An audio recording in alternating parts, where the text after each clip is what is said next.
بسم اللہ الرحمن الرحیم۔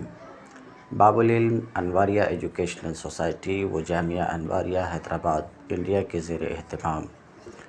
اللہ تعالیٰ کے فضل و کرم سے نور الانوار کا درس قسط وار جاری ہے۔ آج کا درس شروع ہوتا ہے ولہذا صح اثبات الحدود والکفارات بدلالت النصوص دون القیاس اے لاجل ان الدلالت قطعیۃ والقیاس ظنی یصح اثبات الحدود والکفارات بالاول دون الثانی وهذا اذا كان القياس بعلة مستنبطة واما اذا كان بعلة منصوصة فهو يساوي الدلالة في القطعية والاثبات۔ اور اسی وجہ سے حدود اور کفارات کا اثبات، حدود و کفارات کو ثابت کرنا صحیح ہے دلالت نصوص سے۔ اس عبارت کی شرح خود شارح کر رہے ہیں، اس لیے 1 منٹ انتظار کیجیے۔ اور اسی وجہ سے حدود اور کفارات کا اثبات، حدود و کفارات کو ثابت کرنا صحیح ہے دلالت نصوص سے دون القیاس، قیاس سے حدود و کفارات کو ثابت کرنا صحیح نہیں ہے۔ تو قیاس سے حدود و کفارات کو ثابت کرنا صحیح نہیں ہے، ہاں دلالت النص سے حدود و کفارات کو ثابت کرنا صحیح ہے۔ اے لاجل، لہٰذا کا مطلب بتا رہے ہیں، یعنی اس وجہ سے کہ دلالت قطعی ہے۔ دلالت آپ سن چکے، دلالت النص، الثابت بدلالت النص، الحکم الثابت بدلالت النص۔ اس وجہ سے کہ دلالت قطعی ہے، یعنی دلالت حکم کو، دلالت النص حکم کو قطعاً ثابت کرتی ہے، اس وجہ سے کہ دلالت حکم کو قطعی طور پر ثابت کرتی ہے، کہتے ہیں اس وجہ سے کہ دلالت قطعی ہے اور قیاس ظنی ہے، یصح اثبات الحدود والکفارات بالاول۔ رہی بات یہ کہ دلالت قطعی ہے، اس بات کو پچھلے درس میں مصنف شارح بیان کر چکے ہیں کہ دلالت قطعی ہے۔ کہاں پہ؟ والثابت بھی کالثابت بالاشارہ۔ تو کہتے ہیں اس وجہ سے کہ دلالت قطعی ہے اور قیاس ظنی ہے، حدود و کفارات کا اثبات یعنی حدود اور کفارات کو ثابت کرنا صحیح ہے بالاول، اول سے دلالت النص سے، دلالت النص سے حدود و کفارات کو ثابت کرنا صحیح ہے، کیونکہ حدود اور کفارات کے اثبات کے لیے، حدود و کفارات کو ثابت کرنے کے لیے قطعی دلیل ضروری ہے، یعنی حدود اور کفارات قطعی دلیل سے ہی ثابت ہوتے ہیں، غیر قطعی دلیل سے ثابت نہیں ہوتے ہیں۔ تو حدود و کفارات قطعی دلیل سے ثابت ہوتے ہیں اور دلالت النص بھی قطعی دلیل ہے، اس لیے دلالت النص سے حدود و کفارات ثابت ہوتے ہیں، دلالت النص سے حدود و کفارات کا اثبات درست ہے۔ کہتے ہیں کہ حدود و کفارات کے اثبات کے لیے قطعی دلیل ضروری ہے، کیوں؟ اس لیے کہ حدود و کفارات کا حال یہ ہے کہ یہ قطعی دلیل سے ہی ثابت ہوا کرتے ہیں، شبہات سے ساکت ہو جایا کرتے ہیں، اور قیاس سے یہ ثابت حدود و کفارات نہیں ہوتے۔ قیاس حدود و کفارات کو ثابت نہیں کرتا، کیونکہ قیاس ایک دلیل ضرور ہے، مگر ایسی دلیل ہے جس میں شبہ ہے، دلیل قطعی نہیں ہے، دلیل ظنی ہے، اس وجہ سے قیاس سے حدود اور کفارات ثابت نہیں ہوتے۔ اب ہماری اس بات پر اگر یہ کہا جائے کہ آپ نے کہا کہ قیاس ظنی دلیل ہے، قیاس میں شبہ ہے، اس لیے قیاس سے حدود و کفارات ثابت نہیں ہوتے، مگر ہم دیکھتے ہیں کہ خبر واحد سے تو حدود و کفارات ثابت ہوتے ہیں، حالانکہ خبر واحد بھی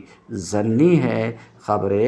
واحد بھی ظنی ہے، اس میں بھی شبہ ہوا کرتا ہے، باوجود اس کے اس سے حدود و کفارات ثابت ہوتے ہیں۔ اگر ایسا سوال کیا جائے تو اس کے جواب میں کہا جائے گا کہ ہاں، خبر واحد ظنی ہے، اس میں شبہ بھی ہوتا ہے، مگر یہ بات واضح رہے کہ خبر واحد میں جو شبہ ہے تو اس کے طریقۂ ثبوت میں شبہ ہے، طریقۂ ثبوت میں شبہ ہے،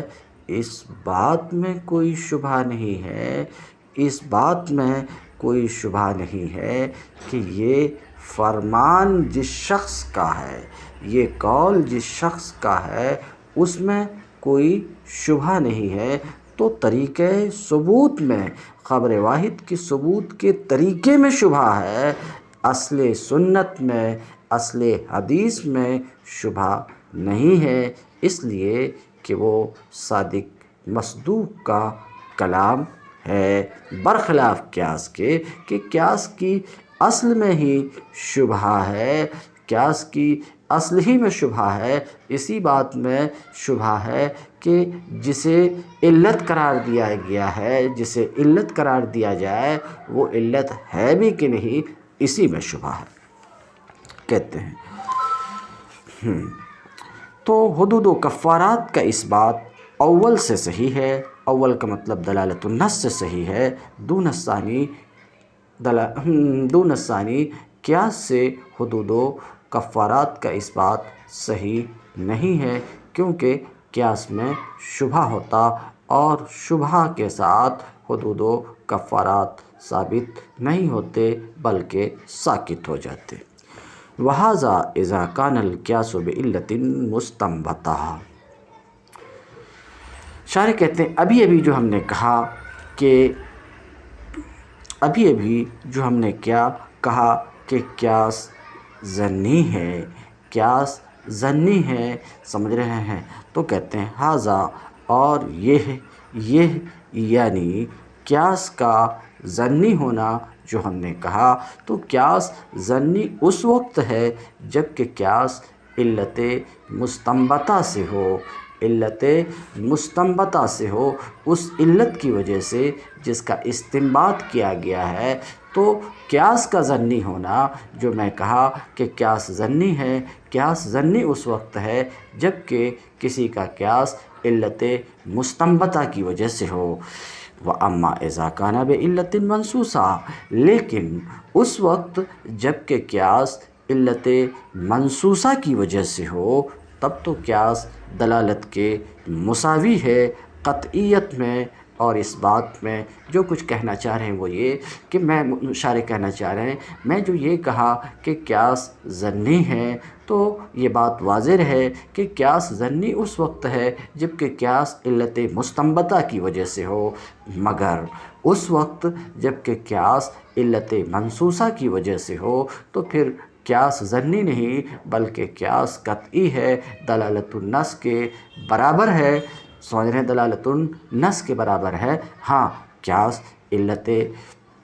جس طریقے سے قیاس علت مستنبطہ کی وجہ سے ہوتا ہے، ویسے ہی علت منصوصہ کی وجہ سے بھی قیاس ہوتا ہے، اور قیاس جب علت منصوصہ کی وجہ سے ہو تو یہ قیاس قطعی ہے۔ یہ بات کہ قیاس علت منصوصہ کی وجہ سے ہو، علت منصوصہ کے ساتھ ہو تو قیاس قطعی ہے، جیسے کہ اس کتاب کے شروع میں ابتدا میں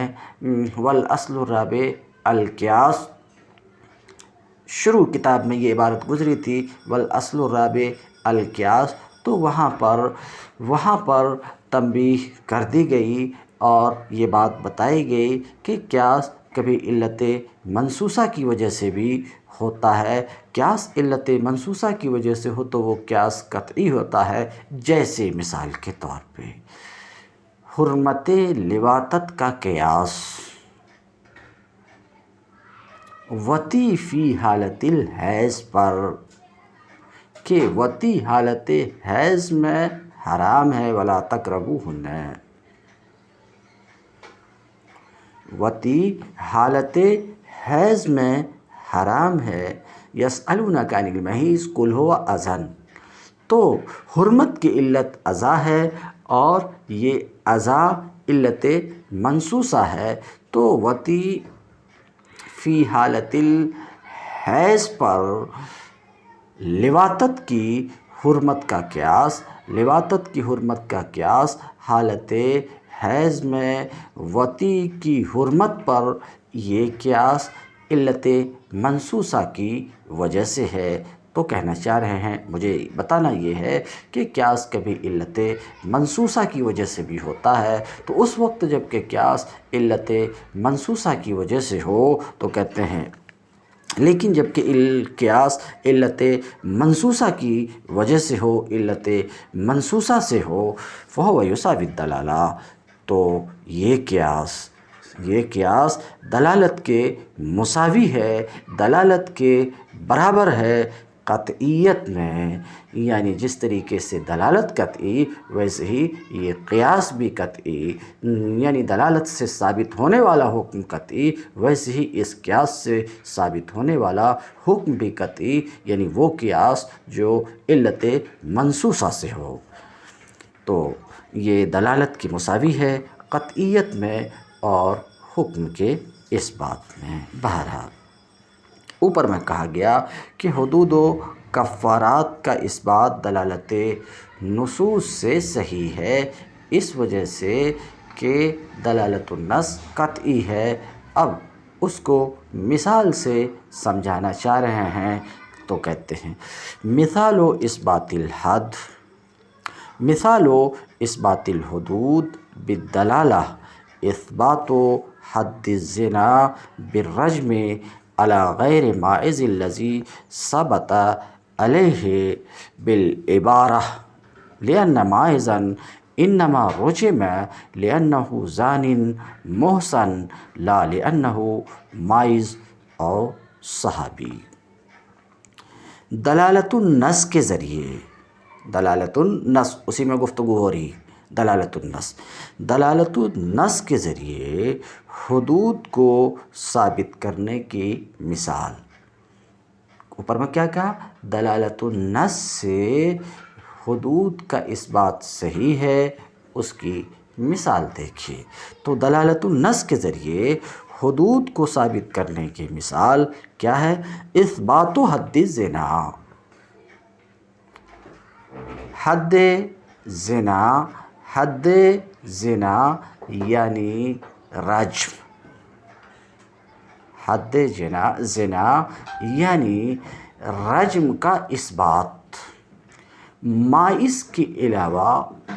دوسرے لوگ کے لیے۔ تو کیا کہہ رہا ہوں؟ رجم کا اثبات ماعز کے سوا دوسرے کسی بھی فرد کے لیے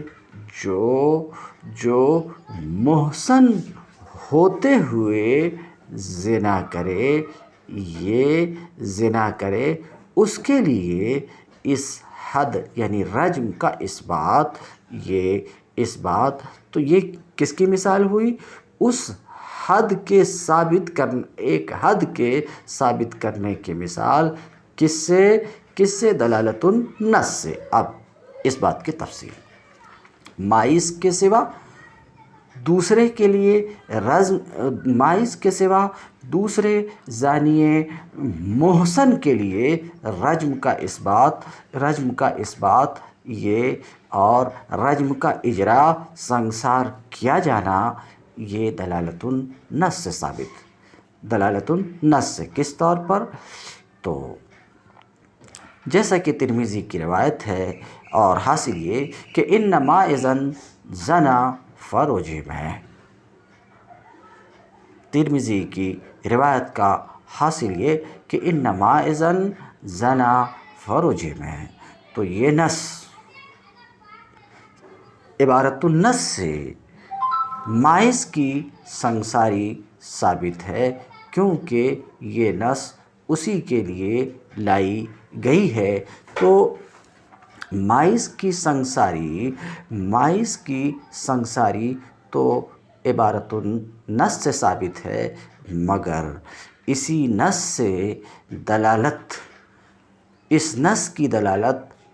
اس بات پر بھی ہوتی ہے، اس نص سے دلالتاً یہ حکم بھی ثابت ہوتا ہے کہ جو کوئی ایسا کرے درا حالے کہ وہ محسن ہو اور زانی ہو، اس کے لیے بھی یہی حکم ہے، سمجھ لیں یہی حکم ہے، رجم کا حکم ہے۔ تو رجم کا اس بات دوسرے کے لیے یہ دلالت النص سے ہے، دلالت النص سے ہے۔ دیکھیے کہتے مثال و اثبات الحدود بالدلالہ، دلالت النص کے ذریعے حدود کو ثابت کرنے کی مثال حد زنا یعنی رجم کا اثبات غیر ماعز پر، یہ دلالت النص سے اثبات ہے۔ غیر ماعز الذی ثبت علیہ، ماعز جس پر کہ رجم کا ثبوت عبارہ سے ہے، جس پر رجم کا ثبوت کس سے ہے؟ عبارہ سے ہے، یعنی عبارت النص سے ہے۔ لأن ماعزا انما رجم ہے،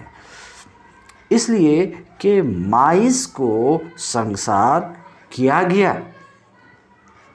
ماعز کو سنگسار کیا گیا اس وجہ سے کہ اس نے زنا کیا اس حال میں کہ وہ شادی شدہ تھا،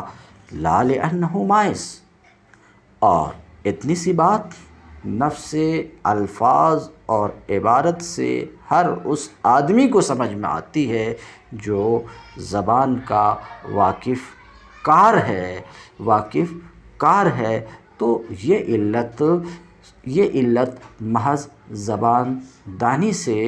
علت کے سنگساری کی وجہ اس کا محسن ہونا اور زانی ہونا یہ سمجھ میں آتی ہے۔ تو ماعز کے سوا دوسرے کسی شخص میں بھی جو زانی محسن ہے، دوسرے کسی شخص کے لیے بھی اس حد کا اثبات یہ اسی نص سے دلالت کے طور پر ثابت ہے۔ کہتے ہیں لأنہ زانی محسن،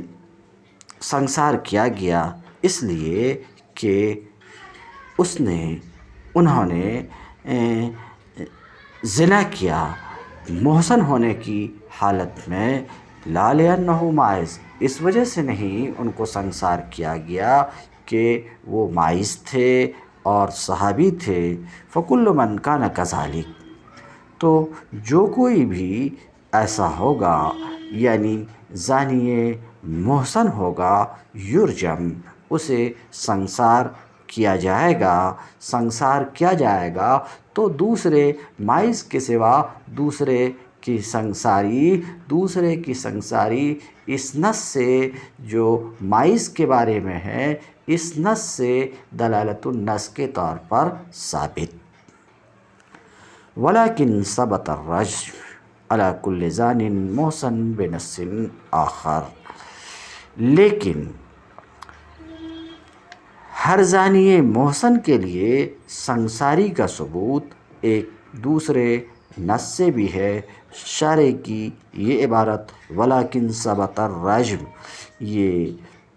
اس عبارت سے شارع کی غرض ایک وہم کا ازالہ ہے، جو وہم کلام سابق سے پیدا ہوتا ہے، وہ یہ کہ حد زنا کا ثبوت یعنی رجم کا ثبوت غیر ماعز پر غیر مائز پر جبکہ زنا کرے اور وہ محسن ہو صرف دلالت سے ہے، دلالت کے سوا سے نہیں ہے، یہ وہم پیدا ہوتا تو اس کو دور کر رہے ہیں کہ دیکھو رجم کا ثبوت ہر زانی محسن کے لیے دوسرے نص سے بھی عبارت کے طور پر ہے،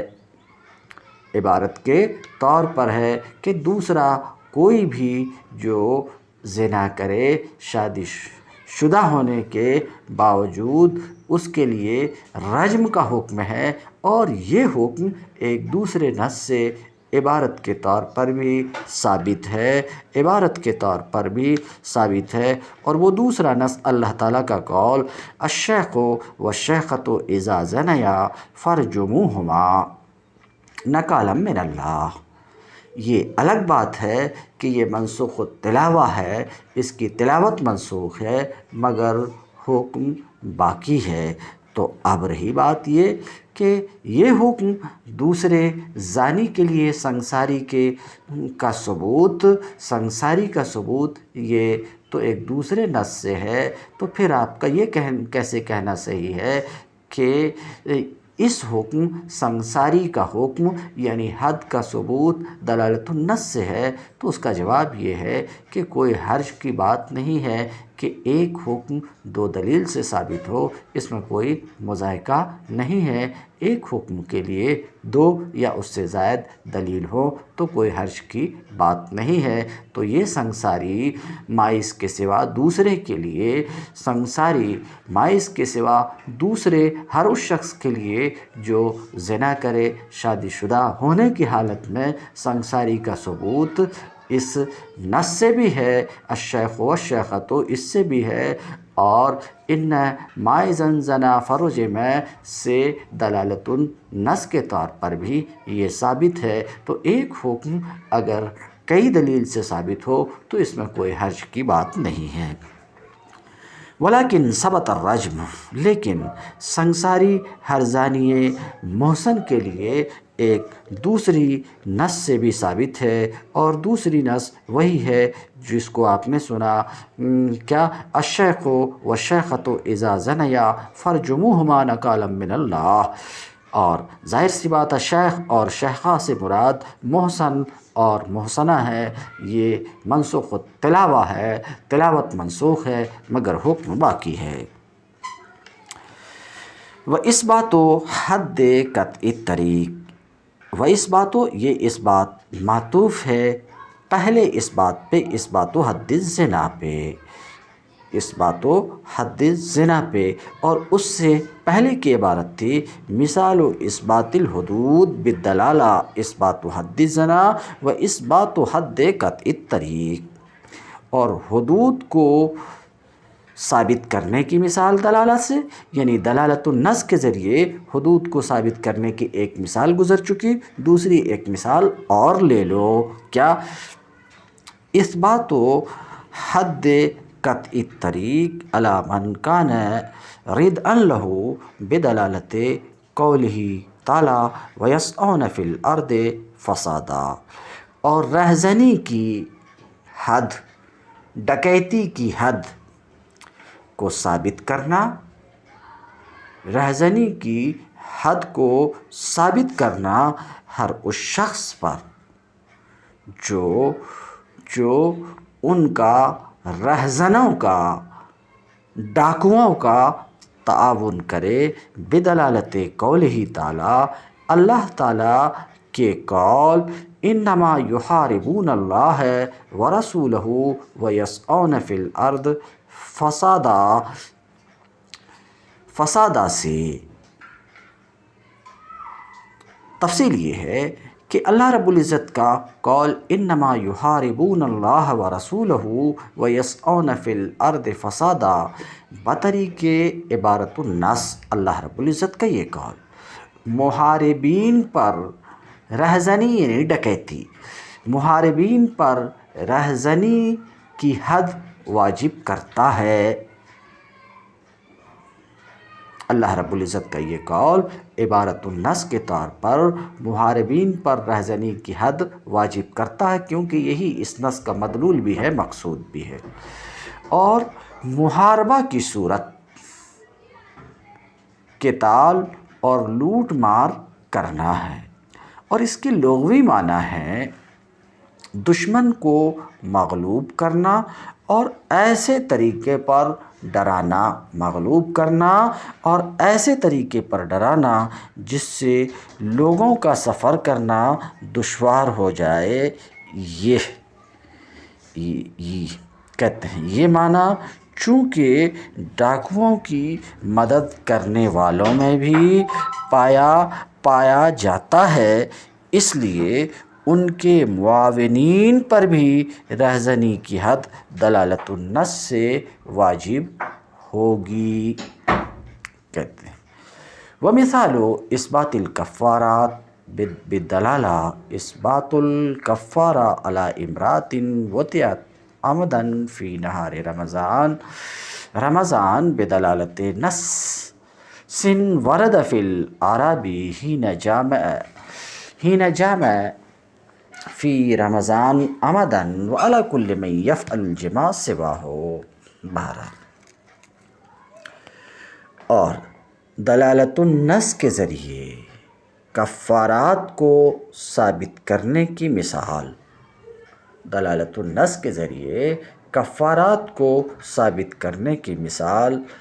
یہ ہے۔ کہتے ہیں اثبات الکفارہ، کفارہ کو ثابت کرنا اس عورت پر بھی جس سے عمداً رمضان کے دن میں روزے کی حالت میں وطی کی گئی، یہ ایسی امرأت پہ، ایسی مرأة پہ کفارہ کا اثبات یہ کس طریقے سے ہے؟ بدلالت نص، اس نص کی دلیل سے، اس نص کی دلالت سے جو نص کے اعرابی کے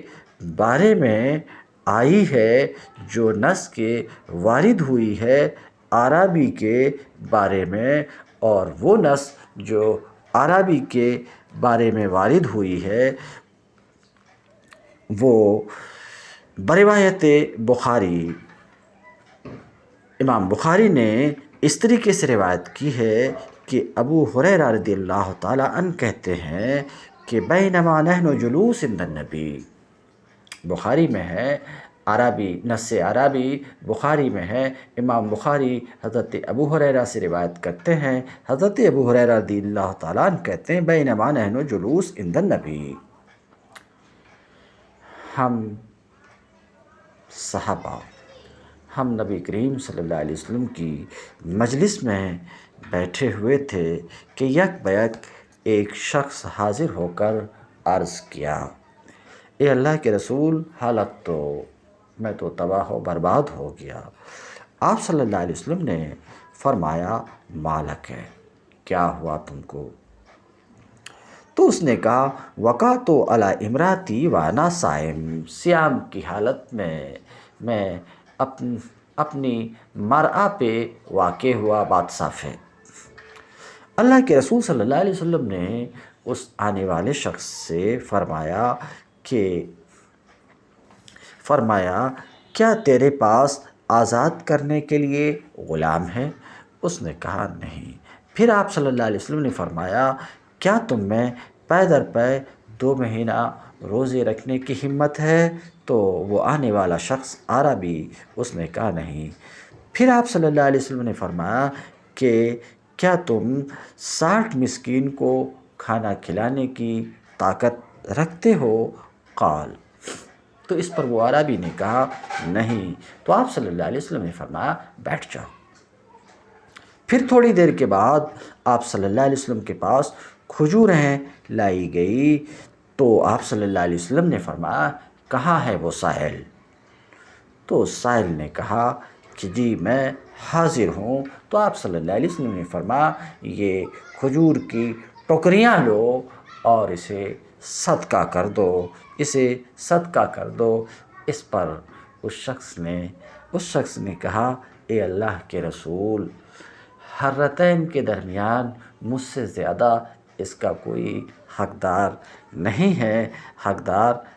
ہے۔ اس نے جب ایسا کہا تو نبی کریم صلی اللہ علیہ وسلم ضاحکاً نبی صلی اللہ علیہ وسلم،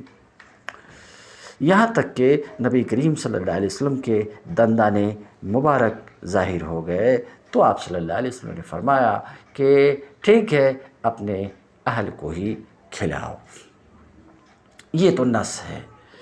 تو یہ جو اس نص میں کفارہ کا وجوب اعرابی پر تو اس اعرابی کے لیے کفارہ کا وجوب تو اس نص سے عبارت النص کے طور پر ثابت ہے، مگر اس اعرابی کے سوا کسی دوسرے کے لیے کفارہ کا اس بات دلالت النص سے، جمع کی وجہ سے یا کھانے اور پینے کی وجہ سے۔ تو کہتے ہیں، پھر سے سنیے، مثال اس بات الکفارہ بدلالت نص، اس نص کی دلالت سے جو اعرابی کے بارے میں وارد ہے، اس وقت جب اس نے رمضان میں آمدن جمع کی، ہر اس شخص پر جو اس کے سوا، اس اعرابی کے سوا جمع کرے، لِأَنَّهُ إِنَّمَا وَجَبَتْ عَلَيْهِ الْكَفَّارَةُ، اس لیے کہ اس اعرابی پر جو کفارہ واجب ہوا، جس کو آپ نے سنا کفارہ واجب ہوا، لِفَسَادِ صَوْمِهِ،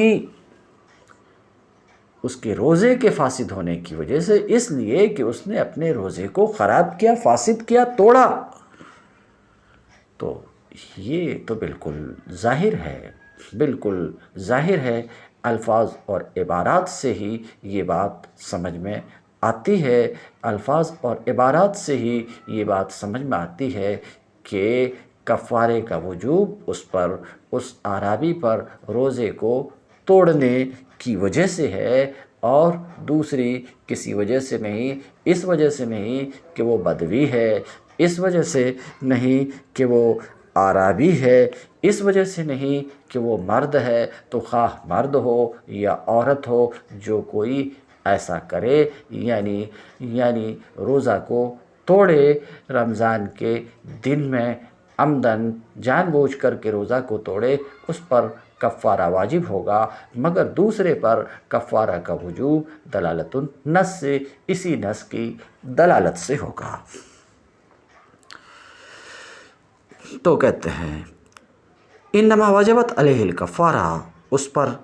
اعرابی پہ کفارہ واجب ہوا، لفساد صومہ، اس لیے کہ اس نے اپنے روزے کو فاسد کیا، اس لیے کہ اس نے اپنے روزے کو توڑا، اس وجہ سے نہیں کہ وہ اعرابی مخصوص تھا، یا اس وجہ سے نہیں کہ وہ مرد ہے۔ وَإِثْبَاتُ الْكَفَّارَةِ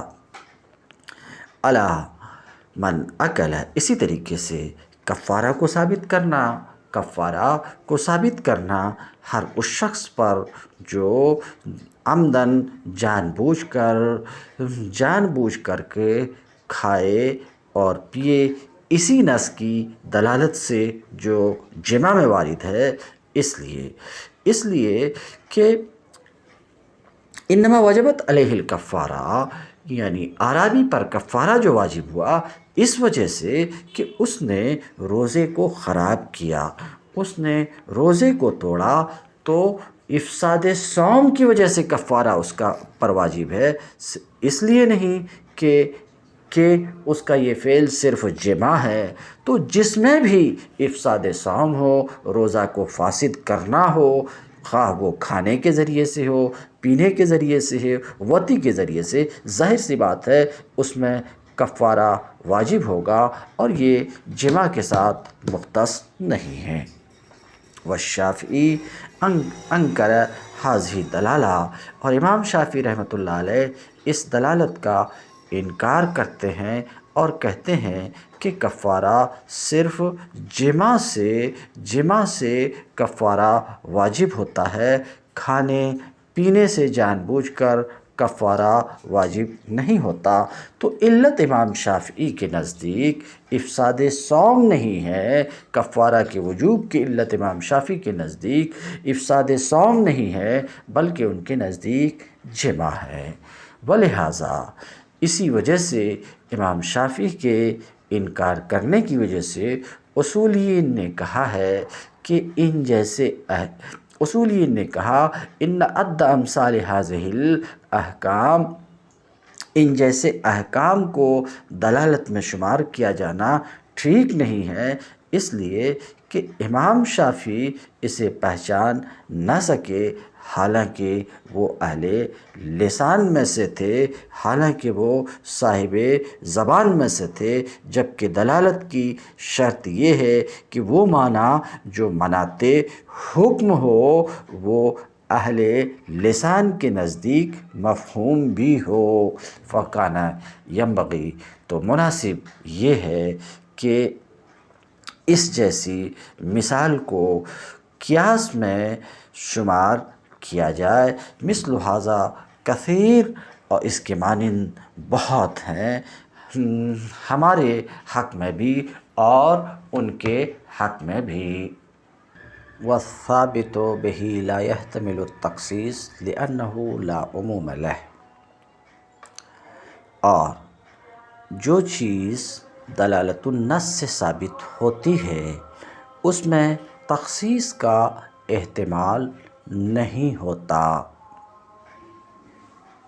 لِأَنَّهُ، اس لیے کہ تخصیص کا احتمال وہ چیز رکھتی ہے جس میں عموم ہو، کہتے ہیں تخصیص کا احتمال نہیں رکھتی، اس لیے کہ اس میں عموم ہی نہیں ہے، اور تخصیص کا احتمال تو وہ چیز رکھتی ہے جس میں عموم ہو، اور جو چیز دلالت النص سے ثابت ہوتی ہے اس کے لیے چونکہ عموم نہیں ہوتا، اس لیے اس میں تخصیص کا احتمال بھی نہیں ہوگا۔ اِذ العموم والخصوص من عوارض الالفاظ، وَهَذَا مَعْنًى لَازِمٌ لِلْمَوْضُوعِ لَهُ لَا لِلَفْظِهِ، اس لیے کہ عموم و خصوص الفاظ کے عوارض میں سے ہیں، الفاظ کے حالات میں سے ہیں، اور یہ معنی یعنی جو چیز دلالت النص سے ثابت ہوتی ہے موضوع لہو کے لیے لازم ہے، لفظ کے لیے نہیں، لا للفظہ، لفظ کے لیے نہیں۔ بہرحال جب یہ معنی موضوع لہو کے لیے لازم ہے، لفظ کے لیے لازم نہیں ہے، تو اس معنی میں نہ عموم ہوگا نہ خصوص ہوگا۔ وَلِأَنَّ، ایک اور دلیل، وَلِأَنَّ الْعِلَّةَ كَالْأَذَى، مثلا اذا ثبت كونه حرمة علة للحرمة لا يحتمل ان يكون غير الا بان يوجد الاذى ولم توجد الحرمة، فأينما وجدت العلة وجدت الحرمة، لا يسمى هذا تعمیم۔ ایک دوسری دلیل، اور وہ یہ ہے کہ علت، مثال کے طور پر اذیت والدین کا، جب تافیف، مارنا، گالی دینا، اس کی حرمت کے لیے علت ہونا ثابت ہو جائے تو اس میں غیر علت ہونے کی گنجائش نہیں رہتی، یعنی ایسا نہیں ہوگا کہ اذیت والدین تو موجود ہو اور حرمت موجود نہ ہو، پس جب اذیت والدین کا علت ہونا غیر علت ہونے کا احتمال نہیں رکھتا تو اس میں تخصیص کا احتمال بھی نہیں ہوگا، اس میں تخصیص کا احتمال بھی نہیں ہوگا، کیونکہ تخصیص ایسی صورت میں ہو سکتی ہے جب علت غیر علت ہونے کا احتمال رکھے۔ حاصل یہ ہے کہ جہاں علت یعنی اذیت والدین پائی جائے گی وہاں حرمت بھی ہوگی اور حرمت بھی وہاں ہوگی۔ ولا یسمى ھذا تعمیم، اور اس کو تعمیم نہیں کہا جائے گا کیونکہ یہاں کوئی ایسا لفظ نہیں ہے جو عموم پر دال ہو۔